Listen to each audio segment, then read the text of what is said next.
Tes tes satu dua, dicoba. Siap?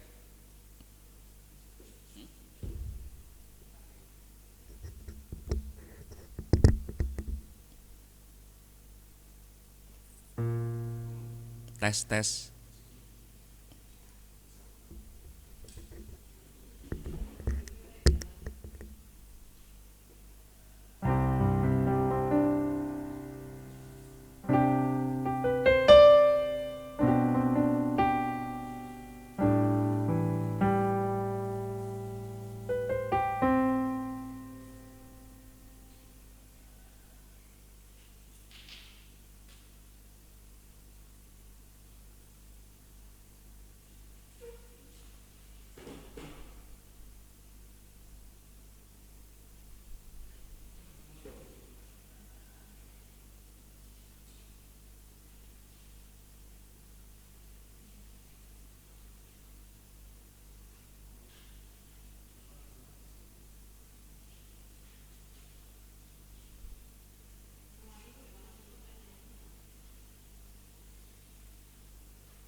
Tes 1 2. Bapak Ibu, saudara-saudara yang terkasih, mari kita siapkan hati kita untuk bersama-sama beribadah pada Tuhan di Minggu Prapaskah yang keempat ini.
Siap.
Shalom Bapak Ibu, saudara-saudara yang terkasih.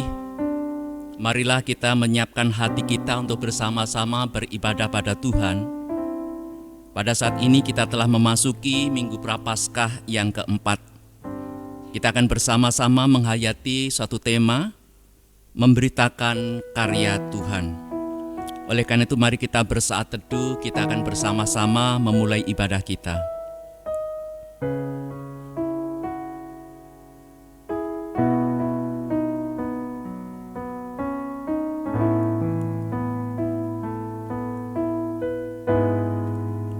Marilah ibadah Minggu Prapaskah yang keempat pada saat ini kita kuduskan dengan pengakuan. Penolong kita adalah Tuhan yang menciptakan langit dan bumi dan segala isinya, dan yang setia menepati janji keselamatan yang telah dinyatakannya.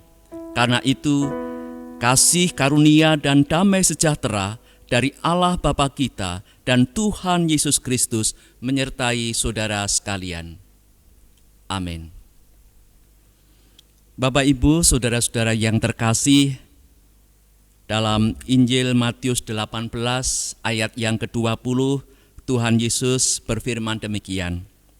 Sebab di mana 2 atau 3 orang berkumpul dalam namaku, di situ aku ada di tengah mereka. Atas dasar firman ini, mari kita bersama-sama bersekutu di dalam Tuhan, bukan karena jumlah kita, tetapi kita bersekutu, bersehati bersama dengan Tuhan Yesus, dan di sana Tuhan hadir. Oleh karena itu mari kita naikkan pujian bagi Tuhan dari nyanyian Kidung Jemaat nomor 18, baitnya yang pertama dan kedua, Allah hadir bagi kita.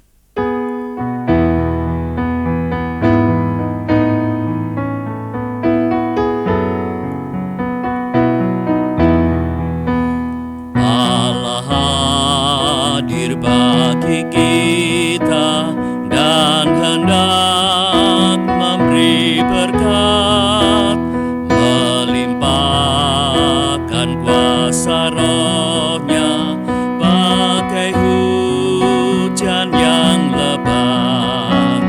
Dengan Roh Kudus ya Tuhan, umat-Mu berkatilah.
Saudara-saudara yang terkasih, Allah kita adalah kasih, dan Allah mengendaki dalam aspek segala kehidupan kita senantiasa dibingkai oleh kasih. Firman-Nya dalam Matius 22 ayat 37 sampai dengan yang ke-40 berkata demikian. Kasihilah Tuhan Allahmu dengan segenap hatimu, dan dengan segenap jiwamu, dan dengan segenap akal budimu. Itulah hukum yang terutama dan yang pertama. Dan hukum yang kedua yang sama dengan itu ialah, kasihilah sesamamu manusia seperti dirimu sendiri. Pada kedua hukum inilah tergantung seluruh hukum Taurat dan kitab para nabi. Jemaat yang terkasih, sangat nyata dari firman ini, betapa Allah tidak membedakan mengasihi Allah dan mengasihi sesama. Karena baik mengasihi Allah maupun mengasihi sesama, itu bobotnya sama. Namun kalau kita mau jujur, dalam menjalani kehidupan sehari-hari, seringkali kita mengabaikan mengasihi sesama ini seperti mengasihi diri sendiri.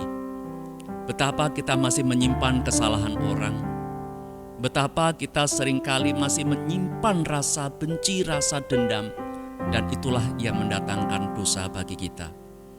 Oleh karena itu dengan setulus hati, mari kita mengakui segala kekurangan, kesalahan, dan dosa kita dengan bersama-sama menyanyikan nyanyian penyesalan dosa dari Kidung Jemaat 27, baitnya yang pertama dan kedua, meski tak layak diriku.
Saudara-saudara yang terkasih, Allah kita yang kasih itu tidak akan menutup pintu ampunannya, karena kepada setiap orang yang percaya kepadanya, yang dengan setulus hati mau mengakui kesalahannya, akan beroleh pengampunan. Seperti berita anugerah yang akan kita terima dari Tuhan, yang terambil dari surat 1 Korintus 6 ayatnya yang ke-20, Tuhan berfirman demikian, "Sebab kamu telah dibeli dan harganya telah lunas dibayar, karena itu muliakan Allah dengan tubuhmu." Itulah sabda Tuhan sebagai berita anugerah pada saat ini. Mari kita bersama-sama menanggapi firman Tuhan ini dengan menyanyikan nyanyian tanggapan dari Kidung Jemaat 363 baitnya yang pertama dan kedua.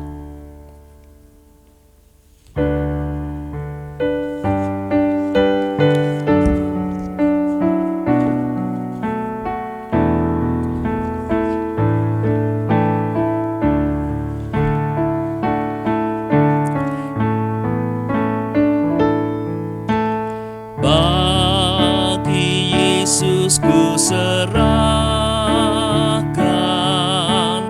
hidupku seluruhnya, hati dan perbuatanku, pun waktuku miliknya. Bagi Yesus semuanya, pun waktuku miliknya.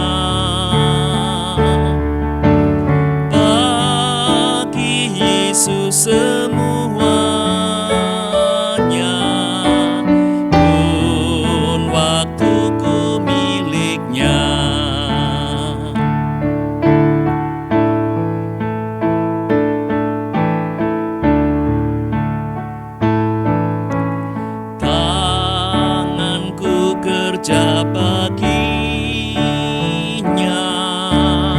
kakiku mengikutnya,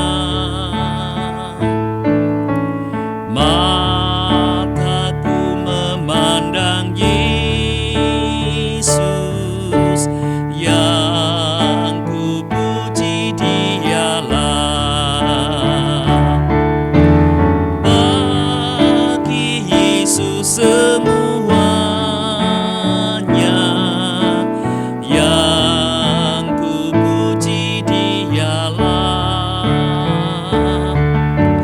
Bagi Yesus semuanya, yang ku puji Dialah. Mari kita bersama-sama menghadap Tuhan, kita naikkan doa syukur kita dan persiapan mendengarkan firman Tuhan. Kita berdoa. Segala puji dan syukur kami naikkan padamu ya Tuhan, atas kasih dan kemurahan-Mu yang senantiasa Tuhan limpahkan dalam kehidupan kami. Oh Tuhan, pada saat ini kami bersama dengan keluarga-keluarga Kristen, khususnya sebagai jemaat-Mu di GKJ Sumber, yang saat ini berada di rumah masing-masing untuk beribadah pada Tuhan, atau bersama-sama dengan kami secara live mengadakan ibadah live streaming.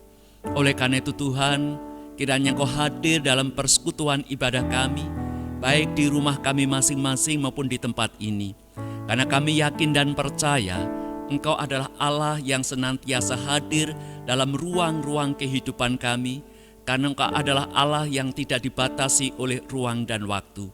Oleh karena itu berkatilah ibadah kami dari permulaan hingga akhirnya, sehingga kami sungguh-sungguh merasakan kehadiran Tuhan dalam kehidupan kami masing-masing, dalam kehidupan keluarga kami masing-masing, dan kami mengalami perjumpaan dengan Tuhan. Oleh karena itu Tuhan, sempurnakanlah sukacita kami dengan kehadiran Tuhan dalam ibadah kami, dan berfirman pada kami semua. Urapi kami, kuasai kami dengan kuasa Roh Kudus-Mu, sehingga firman Tuhan yang kami dengarkan pada saat ini benar-benar kami terima dengan baik. Kami simpan di dalam hati kami, selanjutnya kami jadikan dasar dalam kami menjalani hidup sehari-hari. Hamba-Mu yang Tuhan perkenankan untuk menyampaikan kebenaran firman-Mu ini, kuasai dia dengan kuasa Roh Kudus-Mu, sehingga apapun yang ia sampaikan hanyalah seturut dengan kehendak Tuhan, dan kami semua diberkati oleh Tuhan untuk menjadi berkat. Berfirmanlah ya Tuhan, karena kami telah siap untuk mendengar dan melakukannya. Dalam nama Tuhan kami Yesus Kristus, Tuhan dan Juru Selamat kami yang hidup, doa ini kami naikkan. Terima kasih ya Tuhan. Amin. Bapak, Ibu, saudara-saudara yang terkasih, firman Tuhan pada saat ini akan kita terima bersama-sama dari kesaksian Rasul Yohanes dalam Injilnya, Injil Yohanes 9 ayatnya yang pertama sampai dengan yang ke-23. Mari kita siapkan hati kita untuk bersama-sama mendengarkan firman Tuhan dari Injil Yohanes 9 ayat 1 sampai dengan yang ke-23. Oleh Lembaga Alkitab diberi judul Orang yang Buta Sejak Lahirnya. Demikian firman Tuhan. Waktu Yesus sedang lewat, ia melihat seorang yang buta sejak lahirnya. Murid-muridnya bertanya kepadanya, "Rabi, siapakah yang berbuat dosa? Orang ini sendiri atau orang tuanya, sehingga ia dilahirkan buta?" Jawab Yesus, "Bukan dia dan bukan juga orang tuanya, tetapi karena pekerjaan-pekerjaan Allah harus dinyatakan di dalam dia. Kita harus mengerjakan pekerjaan dia yang mengutus aku. Selama masih siang, akan datang malam di mana tidak ada seorang pun yang dapat bekerja. Selama aku di dalam dunia, akulah terang dunia." Setelah ia mengatakan semuanya itu, ia meludah ke tanah dan mengaduk ludahnya itu dengan tanah, lalu mengoleskannya pada mata orang buta tadi, dan berkata kepadanya, "Pergilah, basuhlah dirimu dalam kolam Siloam." Siloam artinya yang diutus. Maka pergilah orang itu, ia membasuh dirinya, lalu kembali dengan matanya sudah melek. Tetapi tetangga-tetangganya dan mereka yang dahulu mengenalnya sebagai pengemis berkata, "Bukankah dia ini yang selalu mengemis?" Ada yang berkata, "Benar, dialah ini." Ada pula yang berkata, "Bukan, tetapi ia serupa dengan dia." Orang itu sendiri berkata, "Benar, akulah ini." Kata mereka kepadanya, "Bagaimana matamu menjadi melek?" Jawabnya, "Orang yang disebut Yesus itu mengaduk tanah, mengoleskannya pada mataku dan berkata kepadaku, 'Pergilah ke Siloam dan basuhlah dirimu.' Lalu aku pergi, dan setelah aku membasuh diriku, aku dapat melihat." Lalu mereka berkata kepadanya, "Di manakah dia?" Jawabnya, "Aku tidak tahu." Lalu mereka membawa orang yang tadinya buta itu kepada orang-orang Farisi. Adapun hari waktu Yesus mengaduk tanah dan memelekkan mata orang itu adalah hari Sabat. Karena itu orang-orang Farisi pun bertanya kepadanya, bagaimana matanya menjadi melek. Jawabnya, "Ia mengoleskan adukan tanah pada mataku, lalu aku membasuh diriku, dan sekarang aku dapat melihat." Maka kata sebagian orang-orang Farisi itu, "Orang ini tidak datang dari Allah, sebab ia tidak memelihara hari Sabat." Sebagian pula berkata, "Bagaimanakah seorang berdosa dapat membuat mujizat yang demikian?" Maka timbullah pertentangan di antara mereka. Lalu kata mereka pula kepada orang buta itu, "Dan engkau, apakah katamu tentang dia? Karena ia telah memelekkan matamu." Jawabnya, ia adalah seorang nabi. Tetapi orang-orang Yahudi itu tidak percaya bahwa tadinya ia buta dan baru dapat melihat lagi sampai mereka memanggil orang tuanya dan bertanya kepada mereka, "Inikah anakmu yang kamu katakan bahwa ia lahir buta? Kalau begitu, bagaimanakah ia sekarang dapat melihat?" Jawab orang tua itu, "Yang kami tahu ialah bahwa dia ini anak kami dan bahwa ia lahir buta. Tetapi bagaimana ia sekarang dapat melihat, kami tidak tahu. Dan siapa yang memelekkan matanya, kami tidak tahu juga. Tanyakanlah kepadanya sendiri, ia sudah dewasa. Ia dapat berkata-kata untuk dirinya sendiri." Orang tuanya berkata demikian karena mereka takut kepada orang-orang Yahudi, sebab orang-orang Yahudi itu telah sepakat bahwa setiap orang yang mengasihi dia sebagai Mesias akan dikucilkan. Itulah sebabnya, maka orang tuanya berkata, "Ia telah dewasa, tanyakanlah kepadanya sendiri." Demikianlah firman Tuhan. Yang berbahagia adalah setiap orang yang mendengarkan firman Tuhan, direnungkan siang dan malam, dan dilakukan dalam hidup sehari-hari. Hosiana. Bapak, Ibu, saudara-saudara yang terkasih, saat ini penduduk bumi sedang prihatin dengan merebaknya virus corona atau yang dikenal dengan sebutan COVID-19. Dan oleh karena itu pula, gereja-gereja dan juga umat beragama yang lain dan khususnya umat Kristen pada saat ini banyak yang beribadah di rumahnya masing-masing. Sesuai anjuran dari pemerintah dan juga menyikapi hal-hal yang tidak kita inginkan. Dan tentu saja ini mendatangkan pergumulan bagi kita sendiri. Karena seringkali orang dalam menyikapi persoalan ini penuh dengan perdebatan, bahkan ada yang menyalahkan satu dengan yang lainnya. Bahkan dalam kondisi seperti ini ada juga orang yang mencari keuntungan dengan menjual alat-alat kesehatan dengan harga yang sangat mahal. Oleh karena itu, saudara-saudara yang terkasih, kita boleh belajar dari firman Tuhan pada saat ini. Memang kita harus akui, jujur, ketika ada suatu persoalan, ketika ada satu masalah, ada kecenderungan sementara orang itu untuk menyalahkan pihak lain.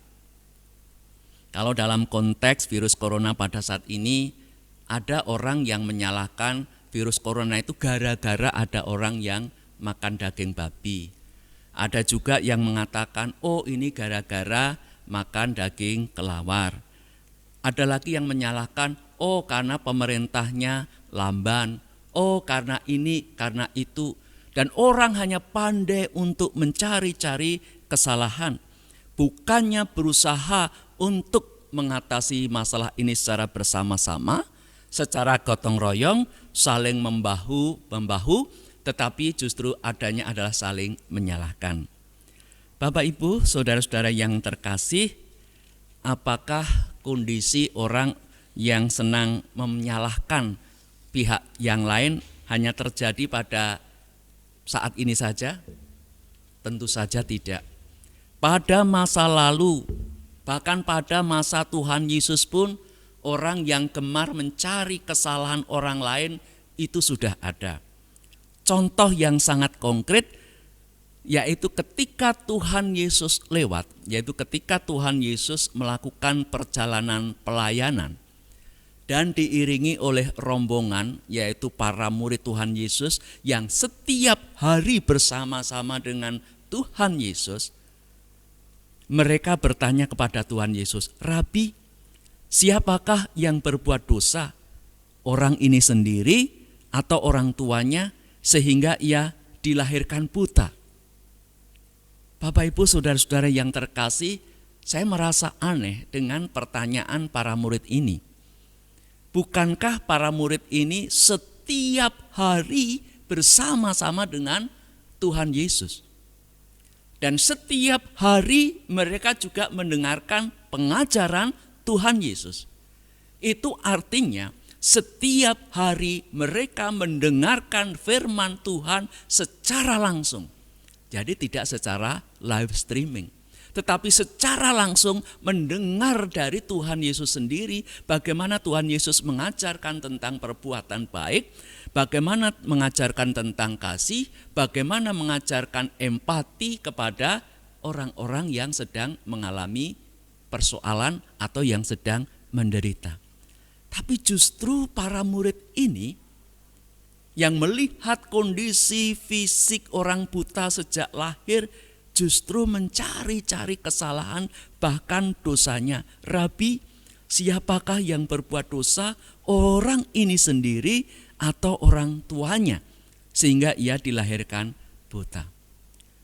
Bapak Ibu, saudara-saudara yang terkasih, seandainya perkataan para murid ini didengarkan oleh orang tuanya, didengarkan oleh saudaranya, dan tentu saja didengar oleh orang yang buta ini, apakah mereka ini tidak jadi sakit hati?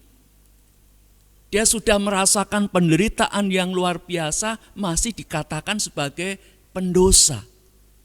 Ini sebuah pernyataan yang sangat jahat. Bagaimana kalau mereka ini yang sakit hati tadi lalu berkata, lalu dia mengatakan, oh ternyata para pengikut Yesus itu, oh ternyata mereka yang bersama dengan Yesus itu kegemarannya hanyalah menyakiti hati sesamanya yang menderita lagi. Tentu pernyataan itu tidak ingin kita dengar. Bahkan Tuhan Yesus pun juga tidak senang dengan pernyataan para murid itu. Itu sebabnya demi menghindari kesalahpahaman, Tuhan Yesus mengatakan bukan dia dan bukan juga orang tuanya, tetapi karena pekerjaan Allah harus dinyatakan dalam dia. Kita harus mengerjakan pekerjaan dia yang mengutus aku. Selama masih siang akan datang malam, di mana tidak ada seorang pun yang dapat bekerja. Sehingga aku di dalam dunia, selama aku di dalam dunia, aku telah terang dunia. Bapak Ibu, saudara-saudara yang terkasih, dari firman Tuhan ini kita bisa belajar beberapa hal. Yang pertama, bahwa penderitaan, bahwa masalah yang dialami oleh seseorang itu bukan karena dosa dia. Ini yang harus kita catat. Bahwa ada orang yang menderita, ada orang yang mengalami kekurangan-kekurangan, termasuk salah satunya adalah kelemahan fisik. Itu bukan kesalahan dia, itu bukan dosa dia, juga bukan dosa orang tuanya. Tetapi justru supaya pekerjaan Allah itu dinyatakan pada orang itu. Dan di sini Tuhan justru mengajak kita semua untuk bersama-sama dengan Tuhan Yesus, bekerja bersama dengan Tuhan Yesus untuk mengatasi masalah itu. Sehingga orang yang tadinya menderita tidak menderita. Itu yang pertama. Lalu yang kedua, di sana Tuhan Yesus juga menyatakan, selama aku di dalam dunia, akulah terang dunia. Di sini Tuhan Yesus akan mengingatkan pada kita siapa dia. Dia adalah terang. Karena terang, maka segala sesuatu dapat kita lihat. Dan di sini akan diperbandingkan antara orang buta dan antara orang yang bisa melihat. Tetapi di sini bahwa apa yang dilihat Tuhan itu berbeda dengan yang dilihat oleh manusia. Seringkali manusia berdebat hanya karena persoalan-persoalan yang tidak pernah dia alami, atau perdebatan-perdebatan yang seringkali bisa membuat antara satu dengan yang lainnya. Contoh Bapak Ibu saudara-saudara yang terkasih, mohon maaf saya akan mengambil teks saya yang jatuh.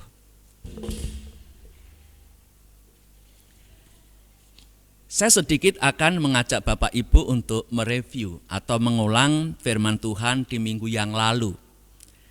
Ketika Tuhan Yesus bercakap-cakap dengan seorang perempuan di Samaria, seorang perempuan Samaria, Tuhan Yesus pernah berfirman demikian dalam Yohanes 4 ayatnya yang ke-21. Kata Yesus kepadanya, "Percayalah kepadaku, hai perempuan, saatnya akan tiba bahwa kamu akan menyembah Bapa bukan di gunung ini dan bukan juga di Yerusalem." Yang menjadi latar belakang dari firman Tuhan ini karena antara orang Yahudi dengan orang-orang Samaria itu memiliki pemahaman yang berbeda tentang ibadah yang benar. Bagi orang-orang Yahudi mengatakan bahwa ibadah yang benar itu harus di Yerusalem. Oleh karena itu bait Allah ya harus didirikan di Yerusalem karena Allah ada di Yerusalem. Maka ibadah yang benar menurut orang-orang Yahudi ya harus di Yerusalem, di bait sucinya, di rumah Tuhan di sana. Nah, sementara bagi orang-orang Samaria mengatakan bahwa ibadah yang benar itu di Bukit Gerizim karena bait Allah ya di sana, Allahnya ya di sana. Nah, kemudian mereka saling menghina, saling merendahkan tentang di mana harus beribadah yang benar. Bahkan orang-orang Yahudi pun pada akhirnya merobohkan rumah ibadah orang-orang Samaria, dan itu yang membuat luka hati, itu yang membuat mereka bermusuhan dan menjadi musuh bebuyutan. Tetapi di sini Tuhan Yesus ingin meluruskan bahwa ibadah yang benar itu tidak di Yerusalem, tidak juga di Gerizim, tetapi di ayat 23 Tuhan Yesus mengatakan, "Tetapi saatnya akan datang dan sudah tiba sekarang bahwa penyembah-penyembah benar akan menyembah Bapa dalam roh dan kebenaran, sebab Bapa menghendaki penyembah-penyembah demikian." Jadi di sini bukan soal tempat di mana kita harus beribadah, tetapi bagaimana kita beribadah kepada Bapa, menyembah kepada Bapa dalam roh dan kebenaran. Beribadah dalam roh dan kebenaran itu bagaimana dalam ibadah itu yang sungguh-sungguh kita cari adalah Tuhan, dan hidup kita itu dituntun oleh roh itu, dituntun oleh Tuhan itu, dan kebenaran adalah kebenaran menurut ukuran Tuhan. Karena kalau kita masih mengacu pada persepsi kita masing-masing, maka mungkin dalam menyikapi perbedaan pada saat ini, kenapa ibadah di gereja ditiadakan, kenapa kita tidak beribadah saja bersama-sama di gereja, mungkin iman kita kurang kuat dan sebagainya. Bapak Ibu, saudara-saudara yang terkasih, justru pada saat inilah kita diuji iman kita. Apakah kita beribadah soal tempat atau soal hati kita? Kalau hanya soal tempat, ya kita bisa melihat bagaimana orang-orang Yahudi tadi bertengkar, bermusuhan dengan orang-orang Samaria. Bahkan dalam kisah tadi, banyak orang-orang Farisi yang juga menyalahkan pekerjaan Tuhan Yesus dalam rangka menyembuhkan orang buta, karena yang dilakukan oleh Tuhan Yesus itu tepat di hari Sabat. Bagi mereka hari Sabat itu tidak boleh melakukan apapun termasuk melakukan kebaikan. Tetapi Tuhan Yesus menunjukkan bahwa perbuatan baik itu tidak dibatasi oleh hari, tidak boleh dibatasi oleh ruang dan waktu. Dan mari kita melihat bagaimana cara Tuhan menyembuhkan orang buta tadi. Bahwa dari cerita ini Bapak Ibu, kita menyaksikan betapa Tuhan Yesus menyembuhkan orang buta itu dengan cara yang sangat sederhana, yaitu dengan meludah ke tanah, kemudian tanah yang sudah bercampur dengan ludah itu dioleskan ke mata orang buta tadi, lalu Tuhan Yesus memerintahkan orang buta itu basuhlah ke kolam Siloam. Artinya di sana disebutkan supaya orang buta ini menuju kepada yang mengutus aku. Di sana ada cerita yang sangat menarik Bapak Ibu, saudara-saudara yang terkasih. Cara-cara yang sederhana ini, tetapi karena ketaatan orang buta ini, maka dia menjadi sembuh. Problem yang dihadapi selama bertahun-tahun sejak dia lahir itu kemudian diselesaikan karena dia taat kepada Tuhan. Dan ini kita juga bisa belajar dari merebaknya kasus virus corona ini, Bapak Ibu, saudara-saudara yang terkasih. Meskipun dalam 2 minggu ini atau kita tidak tahu sampai kapan kita dihimbau oleh pemerintah, dari Bapak Presiden, dari Bapak Wali Kota, bahkan dari Kementerian Agama, dari PGI, dan juga dari majelis gereja supaya kita melakukan ibadah tidak di rumah ibadah tetapi di rumah. Ini adalah cara yang sederhana yang bisa kita pakai untuk memerangi bersama merebaknya virus corona. Dengan berdiam diri, dengan menjaga jarak, dengan terus membasuh tangan kita, mencuci tangan kita, kemudian juga menghindari pertemuan-pertemuan dengan orang lain yang bersifat kerumunan, kita mengisolasi diri, itu adalah cara sederhana untuk menghentikan atau mengurangi percepatan penularan virus corona yang memang dalam penyebarannya itu penularannya sangat cepat. Dan sampai hari ini juga belum ditemukan antivirusnya. Meskipun cukup melegakan, Bapak Presiden sudah memberikan informasi, sudah mendatangkan obat 5 juta untuk menyembuhkan pasien. Tetapi ingat, berapa jumlah penduduk Indonesia? Lebih dari 250 juta. Kalau obatnya hanya 5 juta, bisa dibayangkan.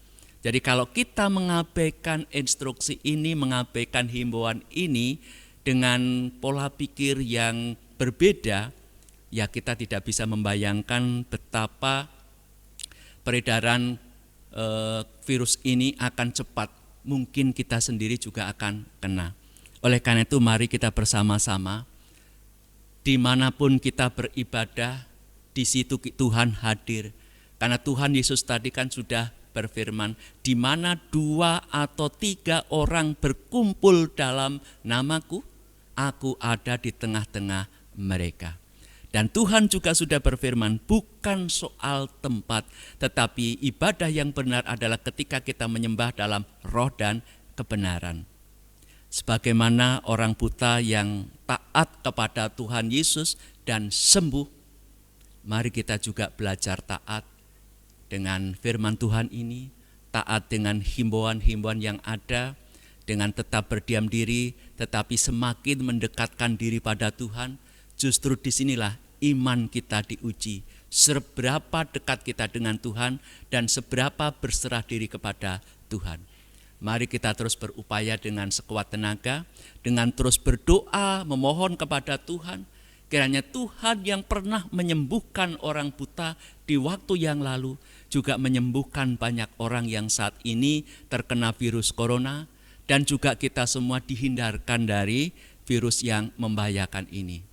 Selamat berjuang, selamat bekerja sama, saling membantu, saling mendukung, dan mari kita bersama-sama mohon pertolongan Tuhan. Kita yakin dan percaya Tuhan Yesus sendiri yang memberkati. Amin. Saat teduh bagi kita.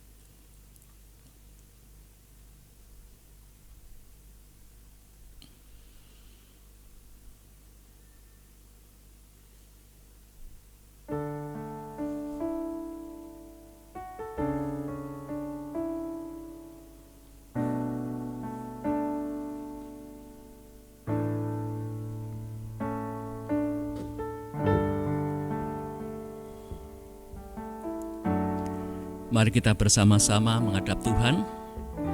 Kita naikkan doa-doa syafaat kita yang nanti akan kita tutup bersama dengan doa Bapa kami. Mari kita berdoa. Segala puji dan syukur kami naikkan padamu Tuhan, atas kebenaran firman-Mu yang menyadarkan kami semua, bahwa seringkali kami hanya berdebat, saling menyalahkan satu dengan yang lainnya, tanpa berusaha untuk ambil bagian dalam menyelesaikan sebuah perkara. Melalui firman-Mu kami dapat belajar bahwa Tuhan sendirilah yang senantiasa bekerja dan mengajak kami semua untuk bekerja bersama dengan Tuhan mengatasi segala persoalan. Mampukanlah kami Tuhan untuk bekerja bersama dengan Tuhan, menjadi rekan sekerja Tuhan dalam mengatasi banyak persoalan. Secara khusus pada saat ini, kami berdoa untuk kesehatan keluarga-keluarga, ya keluarga kami semua. Oleh karena itu, kepada seluruh warga jemaat yang saat ini sedang sakit, mari letakkan tangan kanan Bapak Ibu Saudara-saudara di mana Bapak Ibu Saudara merasakan sakit. Yang sakit di dada sebelah kiri atau di dada sebelah kanan, dimanapun mari kita letakkan tangan kanan ini di mana kita merasakan sakit. Lalu mari kita berdoa. Ya Tuhan, kami berdoa untuk saudara-saudara kami yang saat ini sedang merasakan sakit. Di mana sakit yang saat ini Tuhan, kiranya Engkau sendiri yang menyembuhkan. Melalui tangan yang ditumpangkan di tempat yang merasa sakit Tuhan, Engkau salurkan energi positif, kuasa penyembuhan-Mu. Kiranya Engkau sendiri yang menyembuhkan setiap orang yang saat ini sedang bergumul dengan kesehatannya. Dan biar Tuhan sendiri yang senantiasa menguatkan saudara-saudara kami dalam persoalan kesehatannya. Engkau sendiri yang bekerja melalui dokter, juru rawat, obat-obatan dan doa ini sebagai sarana bagi Tuhan untuk memberikan kesembuhan bagi saudara-saudara kami. Oh Tuhan, pada saat ini kami juga berdoa untuk pergumulan masyarakat di Indonesia yang saat ini sedang berjuang untuk melawan berkembangnya virus corona yang sungguh-sungguh menakutkan, membuat banyak orang cemas. Bahkan tidak hanya masyarakat Indonesia, masyarakat dunia pun juga merasakan persoalan yang sama. Tuhan, dalam kondisi seperti ini, kami menyadari betapa rapuhnya kami, betapa lemahnya kami, betapa tidak berdayanya kami. Dan kami mengakui kekuatan-Mu, kemahakuasaan-Mu. Di hadapan-Mu Tuhan, kami berserah diri, kiranya Engkau sendiri yang campur tangan dalam persoalan yang global ini. Engkau gerakkan orang-orang pandai, orang-orang yang mampu mengatasi persoalan ini di medis juga di dalam kehidupan berbangsa dan negara.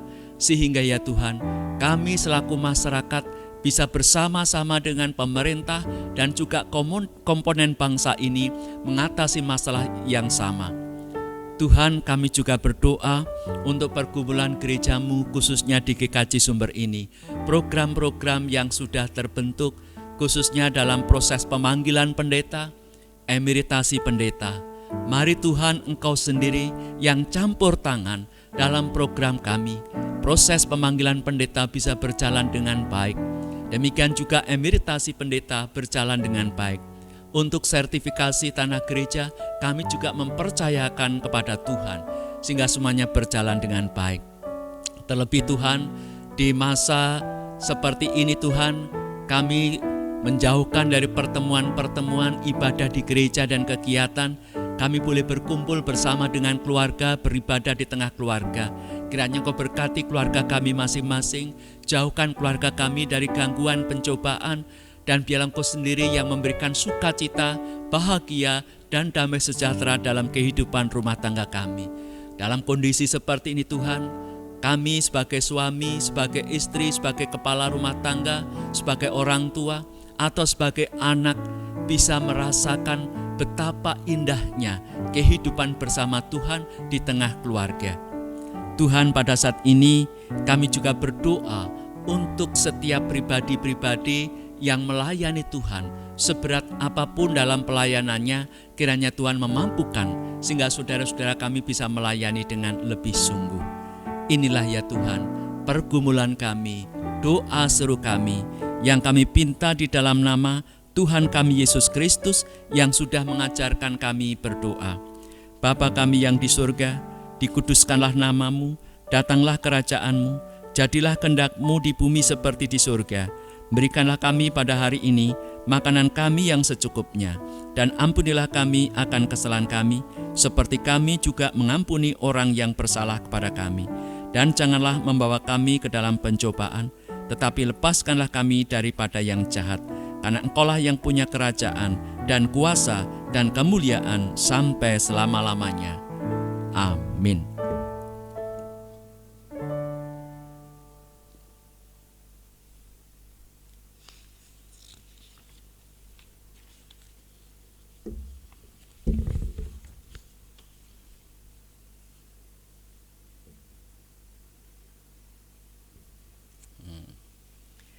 Untuk persembahan akan dipimpin oleh Ibu Santoso.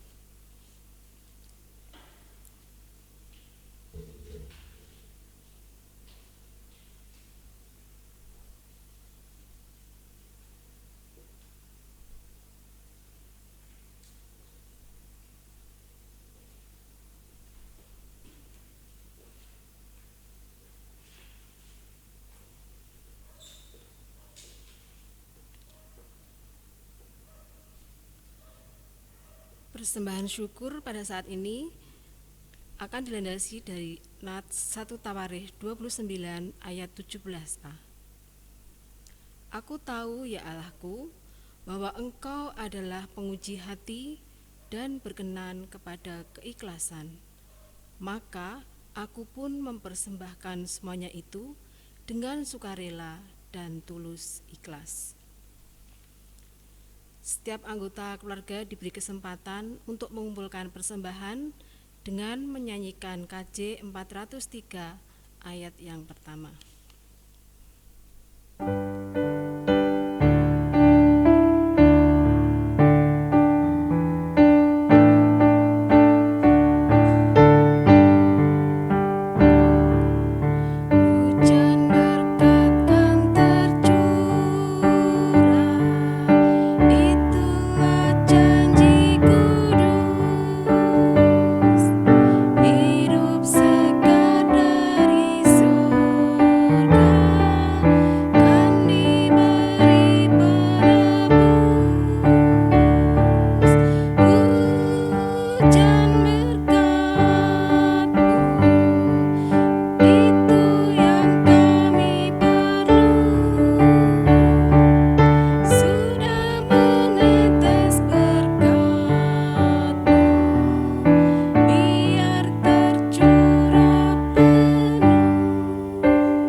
Marilah kita menghadap Tuhan dengan membawa persembahan. Tuhan, kami kembali datang kepadamu, kami mengucapkan puji syukur dan terima kasih karena Tuhan telah pimpin kami di dalam peribadatan ini, dan kami juga sudah mendengarkan firman-Mu yang disampaikan oleh Bapak Pendeta Santoso. Kiranya firman-Mu boleh menjadi kekuatan iman kami, menjadi kekuatan kami di dalam langkah hidup ini. Tuhan, kiranya persembahan yang sudah kami sampaikan ini Tuhan, kiranya menjadi keluasan kerajaan-Mu. Kami juga berdoa untuk saudara kami yang mengelolanya, kiranya juga Engkau berkati dan Engkau berikan kebijaksanaan. Inilah ya Tuhan seluruh doa dan permohonan kami yang kami pinta hanya di dalam satu nama, Tuhan kami Yesus Kristus. Terima kasih Bapa. Amin.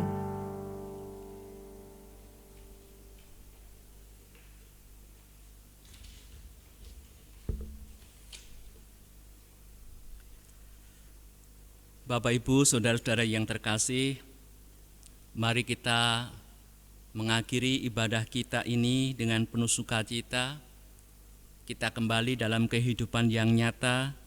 Sekarang mari kita terima berkat Tuhan.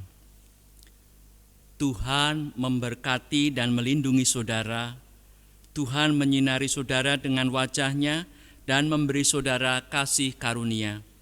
Tuhan menghadapkan wajah-Nya kepada saudara dan memberi saudara damai sejahtera. Amin.